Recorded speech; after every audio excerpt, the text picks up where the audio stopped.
はい、皆さんこんにちは、モノルです。今回はね、コントロールフリーク会ということで、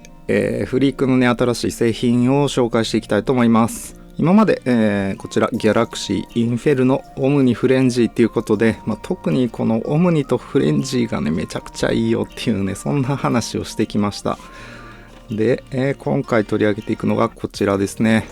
アクションアドベンチャーロータスエディションっていうことで、今まではね、スポーツ向けのオムニとか FPS 向けのフレンジーとかね、ちょっとね FPS 向きっぽい、フリークを紹介してきたんですけど、今回アクションアドベンチャーっていうことで、例えばエルデンリングとかになるんですかね、そういったアクションゲーム向けのフリークっていうことでですね、こちらのロータスエディション紹介していきたいと思います。そしたら行ってみましょう。はい、ロータスエディションですね、ついているもの、こちら両方ともですね、低いタイプのフリークっていうのが2個ついてくるっていう、そういう製品になってます。でですね、特徴としては、ほぼフラットに近いようなへこみ型っていう形です。かなりフラットに近いですね。表面のデザインがですね、ちょっと幾何学模様みたいになっていてですね、これが非常に滑りづらいっていうね、そういう特徴を持ってますね。今まで取り上げたフリークの中でですね、フレンジーが一番滑りづらいかな。あとはね、ギャラクシーもちょっと滑りづらさあるんですけど、こちらはね、ツルツルしながらちょっとこうデコボコしてるんで滑りづらいみたいな感じなんですけど、ロータスはですね、もうなんか表面がそもそもめちゃくちゃ滑りづらいっていう感じで、すごく細かなデコボコになっているので、滑りづらいフリークを求める方には非常にいいフリークになってるかなと思います。でですね、表面形状の違いを見ていきたいんですが、まずインフェルノとの違いですね。はい、比較的縁の方までしっかりとこう高くなっているっていうんですかね。インフェルノの方はね、ちょっと手前からこうラウンドしている感じで、ちょっとねそこが違いがあるのと、あとへこみ具合っていうところも違います。高さはねほぼ同じなんですけど、へこみ具合がインフェルノの方が強いです。なのでね、ブレーキ感かなりインフェルノの方が強くて、でロータスの方はねほとんどブレーキ感がないですね。はい、同じようにしてオムニとも比較していきます。はい、オムニほとんど違いないように見えます。ラウンド感とかもねほとんど一緒なんですけど、ややオムニの方が深いですね。ちょっとだけね深いっていう感じで、ロータスの方はねほんの少しフラットです。このわずかな違いっていうのが意外と大きい違いを生み出すっていうのがね、今回検証してて分かってね、すごく面白かったですね。フレンジーとの違いです。ややフレンジーの方がこう縁の方がラウンドしていてですね、で、へこみ具合っていうのはほとんど変わらないですかね。ややフレンジーの方が実際触ってる感覚、へこみ具合は強いです。これも本当にわずかな違いなんですけど、分かりますかね。これフレンジの方がねちょっとブレーキ感強いんですよね。見ていただくと分かりづらいですね、本当にフレンジの方がへこみ具合強くて、どちらかというとねフレンジはオムニに結構寄ってるかなっていう感じで、ただオムニの方が形がね、へこみ方の形状がちょっとエッジの方が立っていて、フレンジの方はちょっとねここがふっくらしてるっていう感じですかね。なので、オムニの方がブレーキ感強いっていう、そんな感じですね。なんで特徴としてはね、このロータスっていうフリークはとてもフラットで、ブレーキ感がかなり抑えられたような形状をしているっていうことでね、素早い動きに向いてそうっていう、そういう感じのフリークになってるかなと思います。このわずかな違い、どういう風にですね実際のゲームプレイに影響するかっていうのを検証してきましたので、そちらをねこれから見ていただきたいと思います。はい、射撃訓練場に来てみました。ロータスの方つけて撃ってみたいと思います。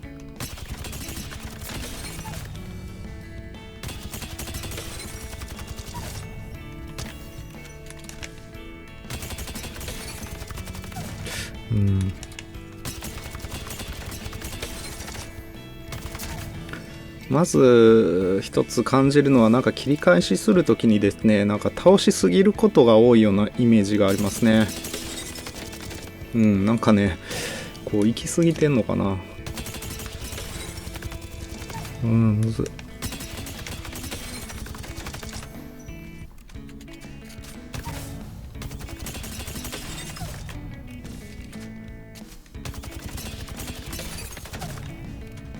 なんか中立らへんの細かい操作っていうのが難しいような、なんかねふわふわする感じっていうのがちょっとあります。いいのかな。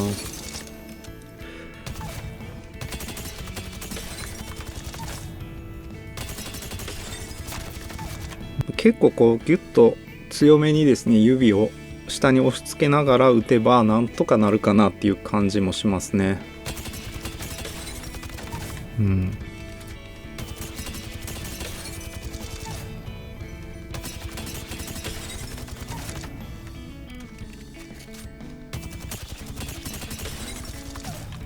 意外とね見た目はシンプルな形状をしてるんですけど、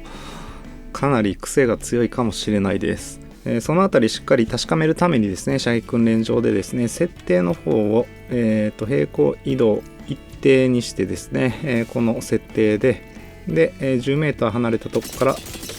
500発撃って500発撃ってですね、で20メーター離れたとこから500発、30メーター離れたところから500発、40メーター、50メーターって感じでですね、どんどん離れていってですね、それぞれの精度ですね、何%当たったかっていうのを見る検証をねちょっとやっていきたいと思います。それでね、ちょっとこのフリックどのぐらい当てやすいのかっていうのをね、見ていきます。はい、というわけでですね、命中精度の方を計測した結果のグラフっていうのがこちらのグラフになります。見ての通りですね、ロータスこのグリーンなんですが、ちょっとね命中精度上げづらかったかなって思います。しかもねそれが10メーターから50メーターまでまんべんなくちょっとね上げづらかったっていうような印象がありました。距離によってはですね、ギャラクシーのローとかにね勝ってる部分とかもあったりはするんですけど、これなぜかなっていうとね、やっぱりこうすごく繊細な部分のエイムだけがね難しいっていう感じですね。中立付近のほんの少し倒すところの微調整が飛んでしまってですね、そこがすごく難しい、そんな性格のフリークになってるのかなっていうふうに思います。10メーター20メーターっていうね、意外とそれなりにスティック倒すようなところでもですね、その辺の繊細な操作感っていうのにね、意外とエイムっていうのは影響を受けるんだなっていうのがねこのグラフでわかるかなと思いますね。かなりね頑張ってロータスでもね命中精度上がるようにと思ってね、やってみたんですけど、これが非常に難しかったっていうのが正直な感想です。続いて R5 の勝率です。どうしてもこの R5 はですね、戦ってる敵のメンツがね変わったりするので、あくまで参考程度にね見ていただきたいんですが、ロータスの方意外とねさっきのグラフと比べて悪くなかったですね。でこれね、なんでかなっていうのを考えてみるとですね、細かい操作確かに苦手なんで、全体的にそういうところのね勝率下がるんですが、逆にこう素早い切り返しっていうのができてですね、意外とこう切り返しの部分ではね、その部分が逆にメリットになるっていう、そんな感じがありました。ただ総じてね、やっぱり中遠距離とかですね、かなり難しい印象はやっぱり強かったです。なので、この数字自体ねよく出てはいるけど、実際ランクとかで戦った時はもっとねこの見た目以上に成績悪くなるんじゃないかなと思いますね。なので、Apex にはね少なくともあまり向いているフリークではなかったかなっていうのが正直な感想ですね。やっぱりですね、オムニとかフレンジのロー、この2つが圧倒的にですね、R5 みたいな近距離戦や、若干ね遠めの中距離戦とかね、まんべんなく強かったっていう印象がやはりありました。はい、というわけで実際にゲームプレイの方やってきました。 R5 からまずですね、やっていった様子を見ていただきたいんですが、全体的に見ていただくとちょっとねこうなんでしょう、エイムに落ち着きがない感じっていうんですかね、こうパッと切り返すのは素早くできてはいるんですけど、こう落ち着けたいなってところが落ち着いてないような感じっていうのがね、見受けられるかなと思います。どうしてもこう本当に真ん中ら辺中立付近っていうところの安定感っていうのがね、なくて、そこがね難しいなって思いながらやってた感じです。ちなみにコントローラーはねファイアバードでやってたんで、RC フィルターの値とかをちょっと工夫してあげたりすれば、そのあたりもね若干緩和はされるんですけどね、そういったことを考慮して、設定もしてあげなきゃいけないようなフリックかなっていう感じでしたね。ファイアバード使ったってこともあってですね、勝率の方はかなり良かったんですね。はい。で、プラチナ1のランクの方なんですが、R5 と違ってですね、こっちの方がやっぱり難しさっていうのは強く出てくるかなって思います。近距離戦少なくて中遠距離戦が割と比率大きくなるっていうところでですね、こういうボセックとかですね、普段はもうちょっと当てられるかなっていう印象があるんですけど、いまいち当てられなかったっていうところで、仲間の人が強かったんでね、多少当ててあげればね、あとは倒しきってはくれるっていうところでですね、アシストが大量につくっていう、そんな感じになりましたね。なんでやっぱりランクで使っていくのもね、結構厳しめなフリークではあったかなと思います。チャンピオン自体はね、こんな感じで取れたりはしたんですけどね。このフリークにあえて、合わせてね、練習していくっていうのも一つの方法ではあるかなとは思います。全く使えないわけじゃなくてですね、この特性理解して、慣れていってあげればですね、逆に言えば切り返し近距離の方は割とね素早くできるっていう特性があるのでですね、中遠距離しっかり制御さえできればかなり強く使えるっていう気はするんですけど、今の感じもね、見ていただいたら分かる通り、その難しさ、難易度はかなり高めだと思います。どちらかというとオムニとかフレンジで繊細なエイムっていうのは楽にしてあげて、で近距離ちょっと難しくなる分を慣れてあげた方がですね、簡単にねエイム良くなるっていう、そういう感じがします。そのあたり人によって違うところもあったりもするかもしれないんでね、あくまでこれ私はそういう感じっていうところなんですけど、このシーンとかもね、おそらくフリーク違えばダウンすることはなかっただろうなみたいなね、そんな感じのシーンだったりはしました。ちょっと無理気味に打ち合ってはみたところではあったんですけどね。は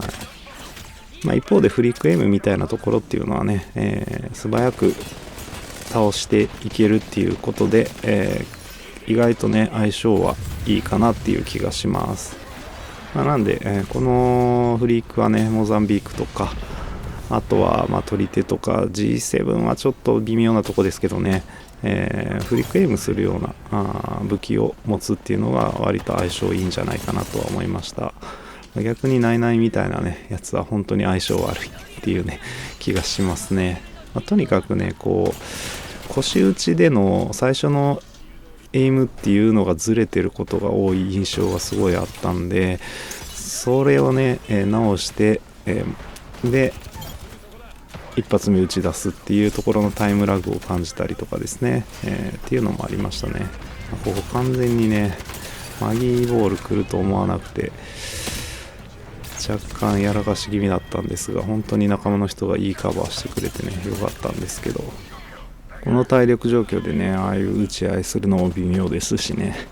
なんというか立ち回りいまいちだったんですが、仲間の人のおかげでねチャンピオン取れたっていう、そんな試合でした。はい。で、ちょっとね今回ロータスっていうフリークがですね、感度高めに感じるフリークっていうことで、もしかしたらコールオブデューティーとめっちゃ相性いいんじゃないかと思ってですね、こちらでもコールオブデューティーブラックオプス7でもね、ゲームプレイをやってみました。でね、結論から言うとあんまり相性は良くなかったということですね。BO7 でもねめちゃめちゃ繊細なエイムっていうのが意外と必要になるっていうことがね改めて、プレイしてみて分かりました。ちょっと見ていただくと特に腰打ちとかでねすごい視点が飛んじゃってるみたいなところがあるんですけど、そういうところでねかなり難しさがあって、やっぱりかなりFPS ゲーム全般にちょっと向いてないかなっていうふうに思った、そんな感じですね。やっぱり腰打ちである程度エイムがね、合わないとなかなかこうFPS ゲームって結構きついかなっていう風に思うんですけどね、そこが難しくなるっていうところが大きな弱点かなっていう風に感じましたね。はい、以上ですね。コントロールフリークアクションアドベンチャーサムスティックスロータスエディションのレビューをしてきましたがいかがだったでしょうか。見た目以上にですね独特な操作感のフリークだったかなと思います。へこみ型なんですがかなりフラット型に近くてですね、このねフレンジーとオムニで見られたようなですね、ちょうどいいブレーキ感ですね。特に中立付近のブレーキ感が意外と弱くてですね、でそこの操作っていうのがねあまり妨げられないっていうのを特徴としているかなと思います。逆に言うとですね、細かい操作をしっかりしたいよっていう方にはちょっと向いてないかなっていうんでね、個人的には Apex Legends とか、あとは Call of Duty みたいな FPS ゲームにはやはりこのオムニとフレンジがすごく良かったかなと思います。どうしてもですね、私が触った感覚ではですね、細かいエイムっていうところが飛んでしまってですね、すごくそこが難しいなって感じました。逆にそこを妨げられずにですね、自分の繊細な指の感覚で操作ができるよという方はね、これがハマるっていう可能性も結構あるかなと思いますね。あとはですね、その細かい操作っていうのを特に必要としないようなゲームですね。例えばそれこそアクションゲームですね。エルデンリング、モンスターハンター、そういったところっていうのはこのフリークを使うっていうのも非常にいいかなというふうに感じました。なんといってもね、標準のスティックよりも確実に滑りづらいこのデザインっていうのがですね、非常に優れているので、これでね、もう全く滑らない操作っていうのをできるっていうのはね、とてもいいかなっていうふうに思いましたね。今まで使ってきたフリークでね、どれがおすすめですかって言われるとですね、フリークつけたことがないよっていう方はね、ギャラクシーがやっぱり一番ね、とっつきやすいフリークかなっていうのと、あとはね、ある程度フリーク慣れしてる方はね、この2機種ですね、主にはちょっとね、滑りやすいという弱点もあるので、フレンジの方がとっつきやすいかなっていう気はします。私はこれからもこのフレンジをつけてですね、Apex とか Call of Duty 遊んでいきたいなって思います。皆さんはね、お気に入りのフリークとかあったりするでしょうか。そのあたりもコメントで、お聞かせいただけたら嬉しいです。今回の動画が参考になったと思ったら、高評価とチャンネル登録の方もよろしくお願いいたします。以上、モノルでした。今回もご視聴ありがとうございました。また次回の動画でお会いしましょう。バイバイ。